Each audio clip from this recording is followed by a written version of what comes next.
नमस्कार बच्चों।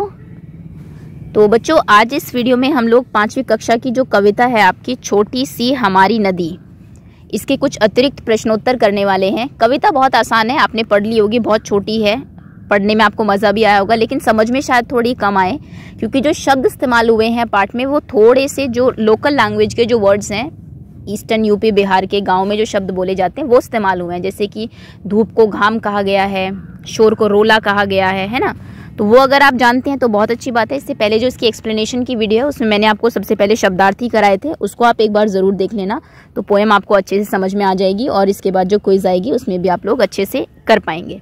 शुरू करते हैं। इसमें एनसीईआरटी और केवी की हम लोग वर्कशीट करेंगे, लेकिन उससे पहले अगर कोई भी बच्चा चैनल पर नया है तो वीडियो के नीचे देखिए राइट साइड में रेड कलर से सब्सक्राइब लिखा होगा, चैनल को सब्सक्राइब कर लीजिए, बेल आइकन को प्रेस कर लीजिए।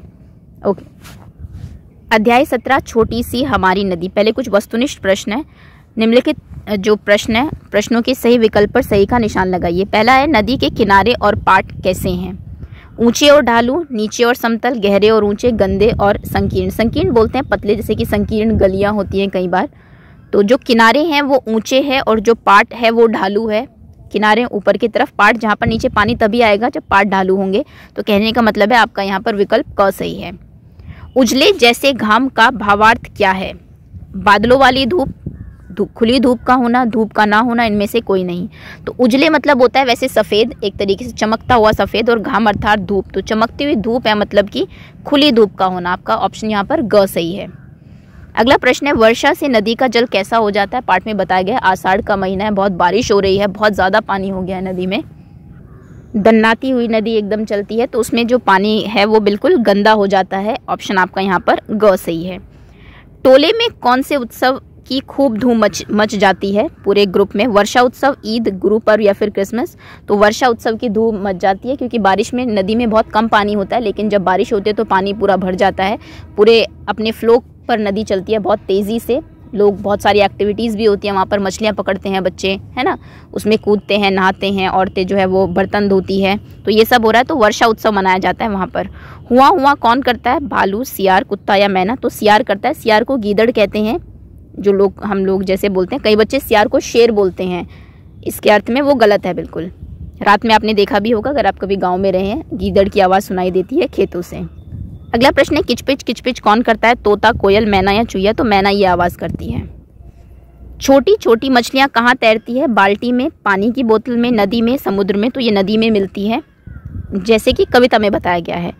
नदी को कवि ने कैसी बताया? छोटी सी, बड़ी सी, मोटी सी, टेढ़ी मेढ़ी? तो छोटी सी नदी बताया, और टेढ़ी मेढ़ी भी बताया, लेकिन टेढ़ी मेढ़ी उसकी धार है, धारा जो है उसकी वो टेढ़ी मेढ़ी। नदी छोटी है, कविता का जो शीर्षक है वही यही है, छोटी सी हमारी नदी।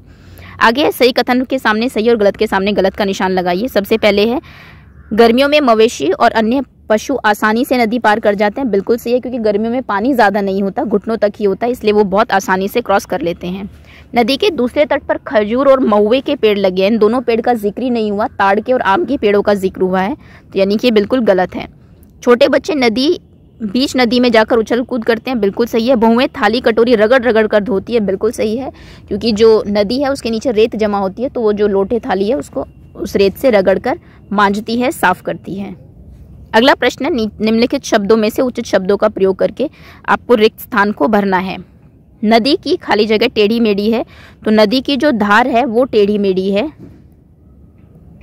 अगला प्रश्न है, नदी के तट पर खाली जगह फूले हुए हैं, तो नदी के तट पर कांस फूले हुए हैं। कांस के पेड़ होते हैं, घास होती है एक तरीके से जिसके ऊपर फूल लगते हैं। बच्चे नदी के तट पर खाली जगह मछलियां पकड़ते हैं, तो बच्चे नदी के तट पर छोटी छोटी मछलियां पकड़ते हैं, और उनके पास जाल नहीं है, वो अपनी जो मम्मी है उनके कपड़ों का छाना बनाकर, छन्नी जैसा बनाकर उससे पकड़ते हैं। खाली जगह और खाली जगह के कारण कोलाहल मच जाता है, तो किसके कारण? कलकल और वेग के कारण। कलकल की आवाज़ आती है और वेग यानी कि बहुत स्पीड से पानी जाता है, जिसके कारण कोलाहल मतलब होता है शोर, शोर मच जाता है वहाँ पर। पेड़ों की छाँव में ब्राह्मण का क्या रहता है? तो ब्राह्मण का एक टोला वहाँ पर रहता है, टोली अर्थात एक ग्रुप रहता है।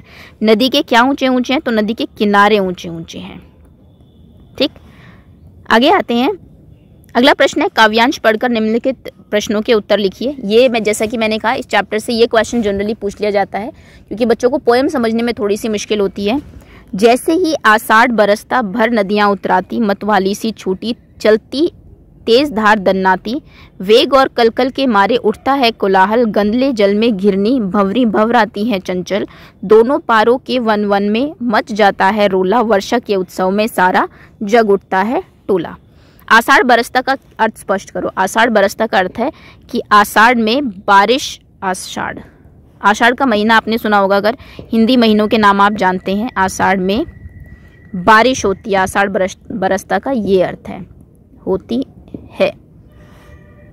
ये हिंदी महीनों का नाम है आषाढ़। अगर और मैं बताऊं तो चैत्र से शुरू होते हैं, जैसे आप जनवरी फरवरी पढ़ते हैं, ऐसे हिंदी में जो महीने हैं चैत्र, बैशाख, ज्येष्ठ, ये पता होना चाहिए 5th क्लास के बच्चों को आई थिंक। आषाढ़ उसके बाद आता है, आषाढ़ में बारिश बहुत ज़्यादा होती है। उसके बाद श्रावण आता है, बहुत अच्छा मौसम हो जाता है।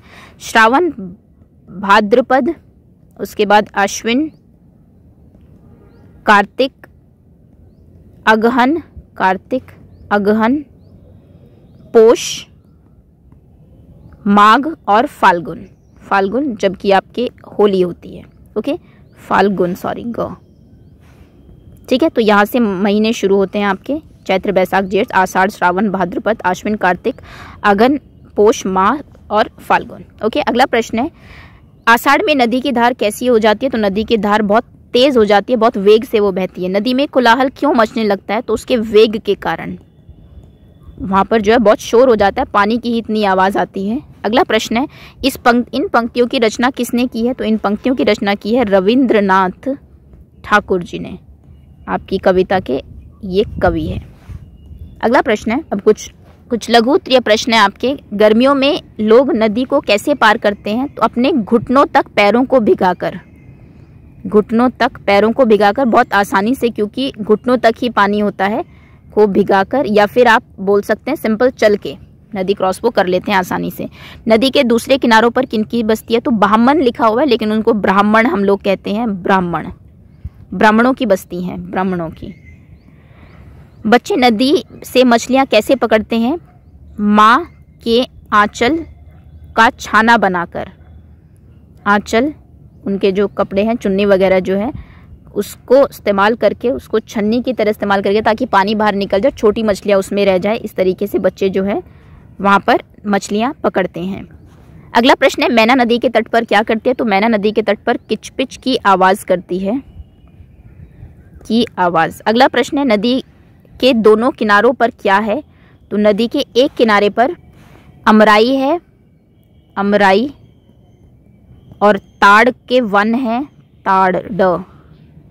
ताड़ के वन अर्थात बाग है, और दूसरी तरफ कांस के फूल है, कांस के फूल।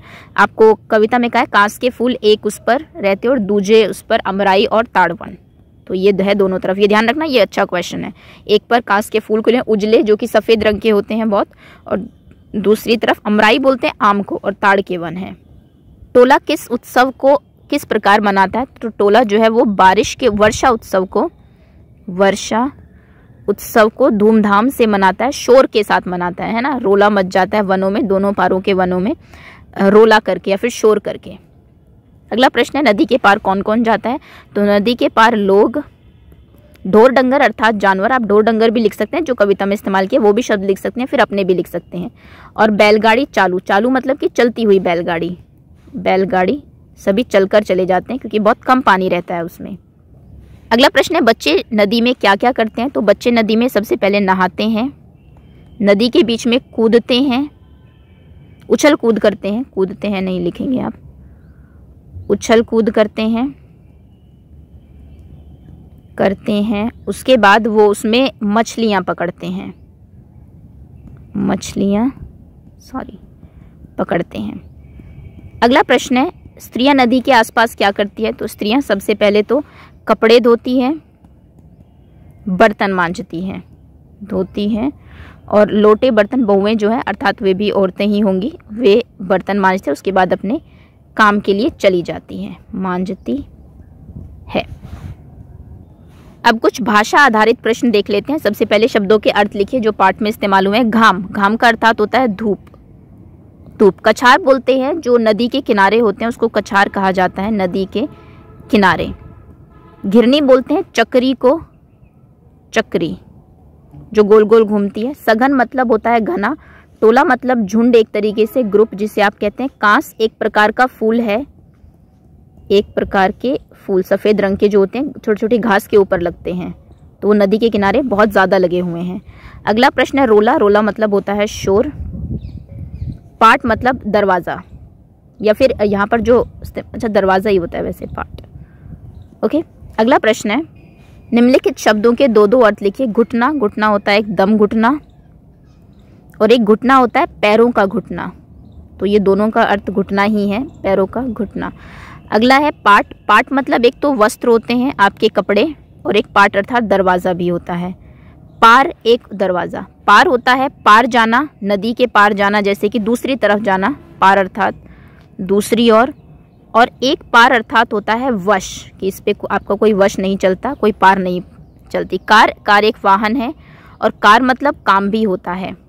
अगला है रेती। रेती एक औजार है जो आपने लोहार वगैरह के पास देखा होगा, और रेती अर्थात रेत भी होता है। अगला प्रश्न है उचित स्थान पर अनुस्वार और अनुनासिक का प्रयोग करके शब्दों को लिखें। आंचल, आंचल में अनुनासिक अंग, जंगल, ऊंचे, छाह, गंदले, भंवर, चंचल। आगे है छाह। अच्छा ठीक है, बस इतने ही है ये। आगे आते हैं, अगला प्रश्न है दो दो तुकांत शब्द लिखिए। कांस, सांस, बांस। वन, घन, मन। वेग, मेघ, नेग। कच्चे, बच्चे, सच्चे। तुकांत शब्द राइमिंग वर्ड्स को बोलते हैं। रोला, टोला और झोला। ठीक, तो ये आपके राइमिंग वर्ड्स भी हो गए इसमें ग्रामर के पोर्शन में। सो दैट्स ऑल स्टूडेंट्स, ये था आपका पूरा चैप्टर। उम्मीद है पार्ट आपको अच्छे से समझ में आ गया होगा। इसके जितने प्रश्न उत्तर है, चाहे वो आपके बुक के हो, चाहे वो एक्स्ट्रा आपके ग्रामर के हो। सो बहुत बहुत धन्यवाद आपका। Thank you so much for watching. और बहुत ही जल्दी इसकी क्विज भी मैं अपलोड कर दूंगी, तो उसकी आप प्रैक्टिस कर लीजिएगा।